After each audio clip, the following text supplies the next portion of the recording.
कांग्रेस और लालू यादव ये सारे के सारे जो कल तक पिछड़ों की हिमायती कर रहे थे, राहुल गांधी और लालू यादव, वो आज कर्नाटक में उन्होंने पिछड़ों का आरक्षण खत्म कर दिया, मुसलमानों को ओबीसी का दर्जा दे करके।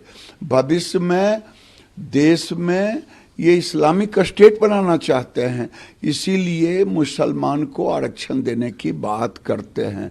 ये भारतीय जनता पार्टी का एक सिपाही जैसे लोगों को कतई मंजूर नहीं।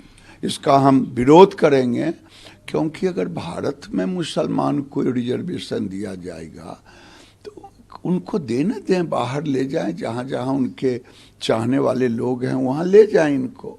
हेमंत बिस्व शर्मा कहते हैं कि 300 सीट आया तो मैंने राम मंदिर बनाया, 400 आएगा तो कृष्ण जन्मभूमि और मस्जिद के जगह पर बाबा के भव्य मंदिर का निर्माण होगा। 200% हेमंत बिस्व शर्मा कह रहे हैं। ये पंडित नेहरू ने भारत में हिंदुओं के साथ धोखा दिया, और 400 से पार जब सीट आएगा तो भारत का विकास, भारत का विरासत, काशी, मथुरा, अयोध्या जो हम कहते थे, ये सारे के सारे विरासत को हम ऊंचाई पर ले जाएंगे। राहुल गांधी कहते हैं कि अमेठी और रायबरेली केवल कंस्टिट्यूएंसी नहीं है, मेरी कर्म भूमि रही है शुरू से ही। अरे राहुल गांधी, सोनिया गांधी देश को छोड़ के भागने वाले हैं।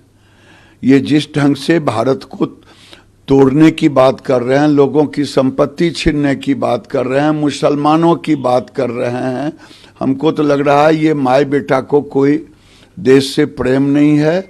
इस बार 40 से कम, पिछले बार से कम सीट आएगी, ये भारत छोड़ के भागेगा। दादा एक चीज बताइए, जिस तरह से मणिशंकर अय्यर ने जो बातें कही, फारूक अब्दुल्ला ने जो बातें कही, इस पर राहुल गांधी, सोनिया गांधी लोग खामोश क्यों हैं?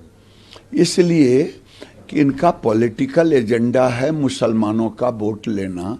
हिंदू जाए जहन्नुम में, मुसलमान को स्थापित करना चाहते हैं। आखिर क्या कारण है? पीएम ने तो ठीक ही कहा, फारूक अब्दुल्ला ने कहा क्या पाकिस्तान के पास परमाणु है, छुरी पहना, तो मोदी ने कह दिया कि छुरी पहना दूंगा, और जो यहाँ उसको छुरी पहन कह रहे हैं उनको भी छुरी पहना। कहते थे ना 370 हटेगा फारूक और मुफ्ती, तो बारूद के ढेर पर है, कोई झंडा उठाने वाला नहीं मिलेगा। आज देखिए मतदान हो रहा है, ये मोदी की सरकार है। मोदी भारत को फिर से सनातन पुनर्जागरण भी कर रहे हैं, विकास भी कर रहे हैं। जब तक भारत में ये सनातनियों का बहुमत है तभी तक लोकतंत्र है। पूरे चुनाव में लोकसभा का 4 चरण बीत गया, कांग्रेस पार्टी को कहाँ देखते हैं? कांग्रेस को देखते हैं सबसे निचले पायदान पर। वो इस बार फिर नहीं ले पाएंगे विपक्ष का दर्जा। प्रधानमंत्री ने कहा था कि जितना उनका एज उतना भी सीट नहीं आ पाएगा राहुल गांधी का। वो तो एज तो तकनीकी एज के बराबर नहीं आएगा, और जो जुबान है वो तो बच्चे वाला जुबान है, तो 0 पर आउट हो जाएंगे। व्यक्तिगत हमला को जो होता है प्रधानमंत्री पर, चाहे वो कांग्रेस पार्टी हो, चाहे आपको आरजेडी, चाहे इंडिया अलायंस, तो व्यक्तिगत हमला को कैसे देखते हैं?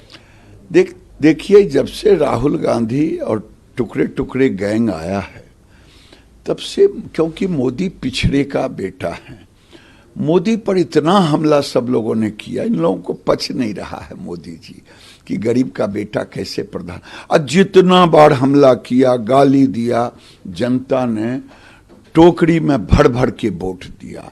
इस बार मैं एक चीज आपको बता देता हूँ, इस बिहार में एक बार लालू जी ने कहता था कि लालू जी के जिन निकलता है बक्सा से।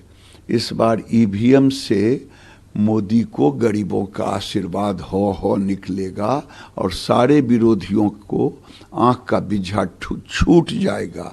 बिहार में जो लोग मनमना रहे हैं सबका मुराद पूरा। राहुल गांधी तो एस्ट्रोलॉजी की तरह बात कर रहे हैं कि मोदी के हाथ से और भाजपा के हाथ से चुनाव निकल गया है, अब लोग सर पकड़ के बैठे हैं। अपन बियाह ने दूसरे की चर्चा में, अपना तो औकात है नहीं। समीकरण बना के चल रहे हैं, मुसलमानों को भगवान का दर्जा दे रहे हैं, उसको राष्ट्रीय मुख्य धारा में जुड़ने नहीं दिया। ये लोग का राज अगर आ जाए तो भारत को इस्लामिक स्टेट बना देंगे।